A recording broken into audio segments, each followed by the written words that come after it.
Hi Leo, this is Jav. Welcome pa sa ating channel. By the way, Leo, this is your weekly Gabay Tarot reading from December 8 to 14, 2025. Gamitin ang reading na ito bilang gabay lamang kung naka-resonate kayo, comment down. Tandaan, Leo, ito ay channel reading. Kunin nyo lang po kung ano ang naka-resonate sa iyo. This is for you, Leo.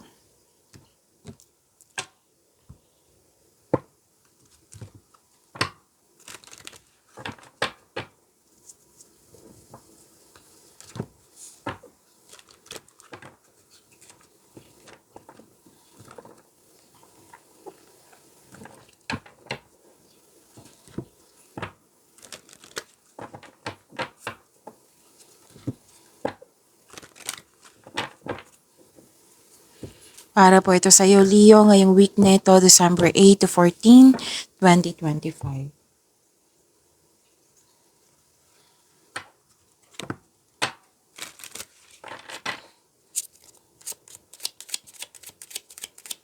Angel number para kay Leo ngayong December 8 to 14, 2025.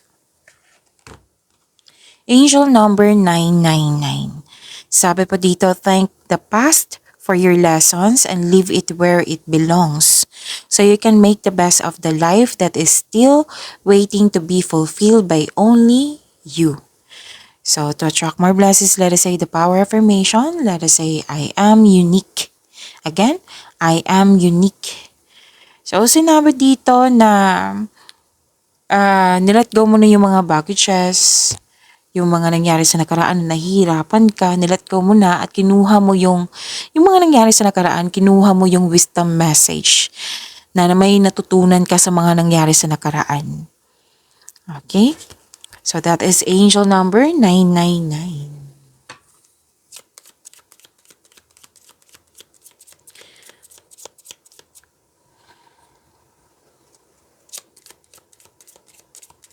Maraming salamat po sa inyong patuloy na suporta, sa mga nag-donate, sa mga hindi nag-skip ng ads, maraming salamat po.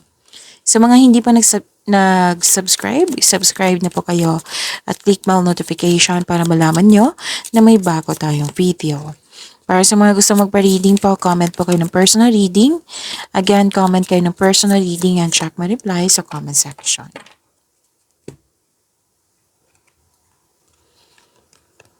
Leo, may new beginning ako nakikita dito. Dalawang card po mismo nagsabi. Ending with new beginning. Nulungan mo yung sarili mo para mag-let go at nagkaroon ng transformation. So, naulit yung mensahe, di ba? Kanina. Sinabi yan dito. Okay, sa tatlong card mo kanina. And so, this is healing, hope and healing, my personal development, my recognition, fame, awards, at may nakita rin akong nakatanggap kayo ng blessings, at maraming ideas na bibigyan mo siya ng agarang aksyon o reaksyon, at nakita ko dito na may progress sa inyong goal sa buhay, you are very inspired, and huwag kayong mag-alala sa new beginning ha, kasi sinabi dito na makakatulong ito sa growth and expansion nyo po. So this is change for the better. Okay? And makaka-receive din kayo ng mabuting balita. Tapos may dumating ha at magiging flexible kayo, bibigyan mo ito ng aksyon. Nakita ko rin dito na may dalawang card po nagsabi dito may transition, transformation. Tapos sinabi din dito na maaaring makatanggap ka ng may buntis or wedding or di kayo paglilipat ito sa malayong lugar. Pwede din may connection ka sa malayong lugar.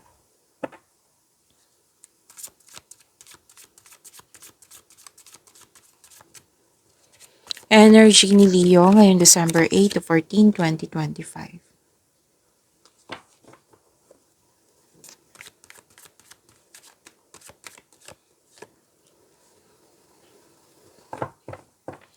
Para sa mga bago dito, kung may napansin kayo na repeating message, yan po yung pinupush ng course sa inyo.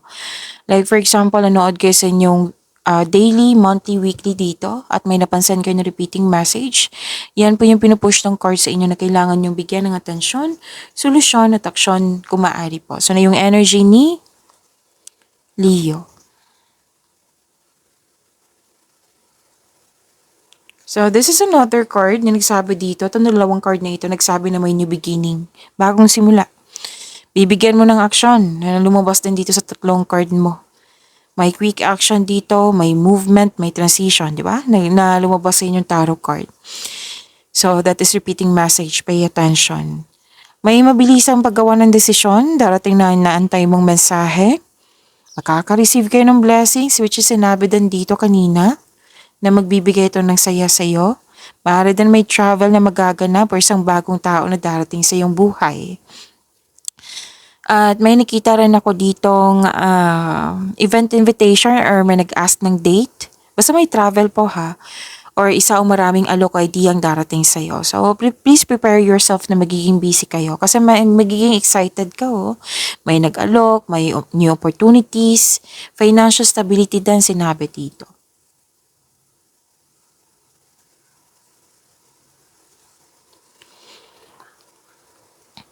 So, naka-receive kayo ng love messages, sweetness, gentleness, kindness. Makakatanggap kayo ng mensahe galing sa isang unexpected sources. Pwede itong galing sa inner child mo or sa isang bata po. Oo.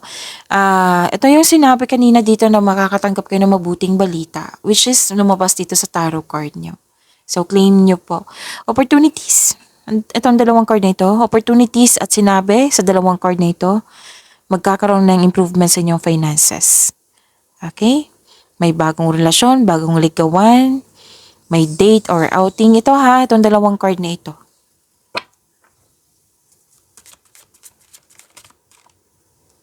So, huwag kayong matakot sa card na ito kasi this is transformation. Walang mangyayaring masama, huwag mag-isip ng masama. Okay?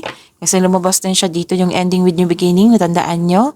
Lumabas din siya dito. So, andito pa pala si Angel of Transformation.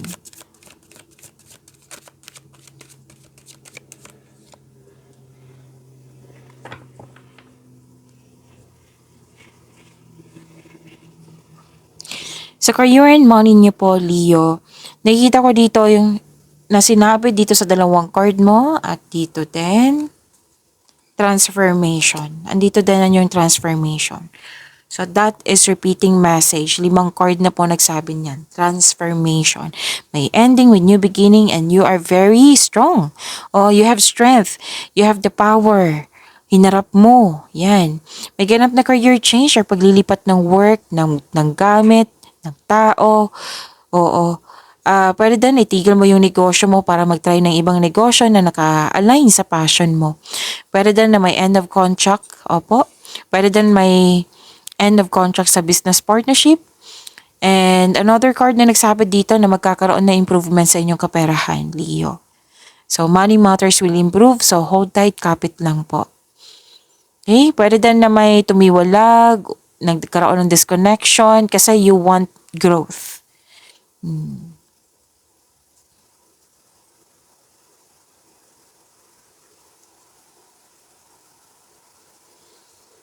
So, magtiwala sa kung ano ang darating. Kahit hindi ka comfortable sa new beginning na ito, makukuha mo po ang kailangan mo.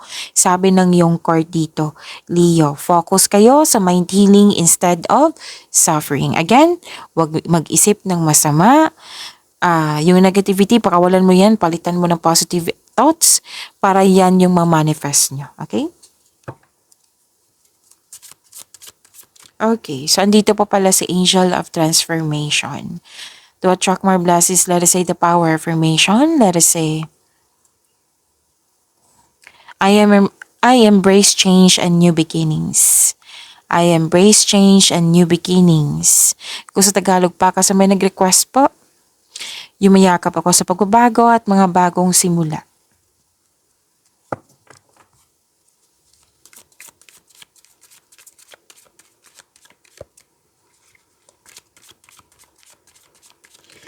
Love life, self-love, partnership, and romance ni Leo ngayong December 8 to 14, 2025. Nakikita ko dito, nagkaroon ng time sa family. Yes. Nagkaroon ng time sa family or sa any kind of group of people. Pero most likely, family ito. At very supportive sila sa'yo. Single ka man, marelasyon sa buhay mag-asawa. So this is wealth, family, and inheritance po. Sa mga single dyan, papasok lang kayo or interested lang kayo sa magkaroon ng relasyon kung ito ay seryoso sa buhay. Tapos, nakita ko dito sa buhay mag-asawa sa mga relasyon na ipakilala mo na yung partner mo or kayo po ito, ipakilala mo na yung partner mo sa grupo ng tao.